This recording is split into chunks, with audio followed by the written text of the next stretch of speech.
Selamat datang di channel Puskesmas Paripurna. Kali ini kita akan membahas tentang hubungan antara instrumen klinik dan instrumen akreditasi puskesmas. Untuk standar seperti di bawah ini. 8 standar 3, 8 pelayanan anestesi dan bedah, PKP 8. A. Maksud dan tujuan. Dalam memberikan pelayanan anestesi, klinik menetapkan program mutu dan keselamatan pasien meliputi 1. Kajian pra-anestesi, 2. Pemantauan intra-anestesi, dan 3. Pemantauan pasca-anestesi. Dalam memberikan pelayanan bedah, klinik menetapkan program mutu dan keselamatan pasien meliputi 1.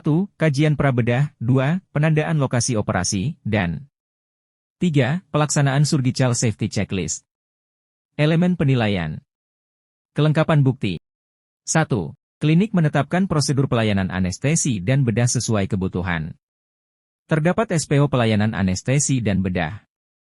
2. Pelayanan anestesi dan bedah dilakukan oleh tenaga medis yang kompeten sesuai dengan peraturan perundangan yang berlaku. 1. Terdapat dokumen bukti bahwa pelayanan anestesi dan bedah dilakukan oleh tenaga medis yang kompeten sesuai dengan peraturan perundangan yang berlaku. 2. Melaksanakan wawancara dengan manajemen klinik, petugas anestesi dan bedah tentang kompetensi petugas anestesi dan bedah. 3. Jenis, dosis dan teknik anestesi dan pemantauan status fisiologi pasien. Pemberian anestesi oleh petugas dicatat dalam rekam medis pasien. Terdapat dokumen bukti bahwa jenis, dosis dan teknik anestesi dan pemantauan status fisiologi pasien selama pemberian anestesi oleh petugas dicatat dalam rekam medis pasien. 4. Ada bukti pelaksanaan kajian prabedah. Dapat dokumen bukti pelaksanaan kajian prabedah. 5. Ada bukti pelaksanaan kajian pra-anestesi. Terdapat dokumen bukti pelaksanaan kajian pra-anestesi. 6. Ada bukti pemantauan dan evaluasi pasca anestesi dan bedah. 1. Terdapat dokumen bukti pemantauan dan evaluasi selama tindak bedahan. 2. Terdapat dokumen bukti pemantauan dan evaluasi pasca anestesi dan bedah. Berikut akan dijelaskan persamaan atau hubungannya dengan instrumen akreditasi puskesmas. Standar 3, 4 pelayanan anestesi lokal dan tindakan. Pelayanan anestesi lokal dan tindakan di puskesmas dilaksanakan dengan sesuai standar.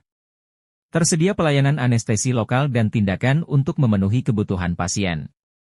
A. Kriteria 3, 4, 1 pelayanan anestesi lokal di puskesmas dilakukan sesuai dengan standar dan peraturan perundang-undangan. 1. Pokok pikiran. A. Dalam pelayanan rawat jalan ataupun rawat inap di puskesmas, terutama pelayanan gawat darurat, pelayanan gigi, dan keluarga berencana, kadang-kadang memerlukan tindakan yang membutuhkan anestesi lokal. Pelaksanaan anestesi lokal tersebut harus memenuhi standar dan peraturan perundang-undangan serta kebijakan dan prosedur yang berlaku di puskesmas. B. Kebijakan dan prosedur memuat 1.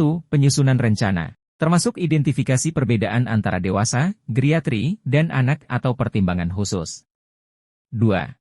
Dokumentasi yang diperlukan untuk dapat bekerja dan berkomunikasi efektif. 3. Persyaratan persetujuan khusus. 4.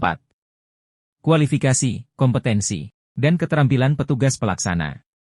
5. Ketersediaan dan penggunaan peralatan anestesi. 6. Teknik anestesi lokal. 7. Frekuensi dan jenis bantuan resusitasi jika diperlukan. 8. Tata laksana pemberian bantuan resusitasi yang tepat. 9. Tata laksana terhadap komplikasi, dan 10. Bantuan hidup dasar. Elemen penilaian. R, D, O, W, A. Pelayanan anestesi lokal dilakukan oleh tenaga kesehatan yang kompeten sesuai dengan kebijakan dan prosedur. R, D, O, W. 1. SK tentang pelayanan anestesi. 2. SOP pelayanan anestesi.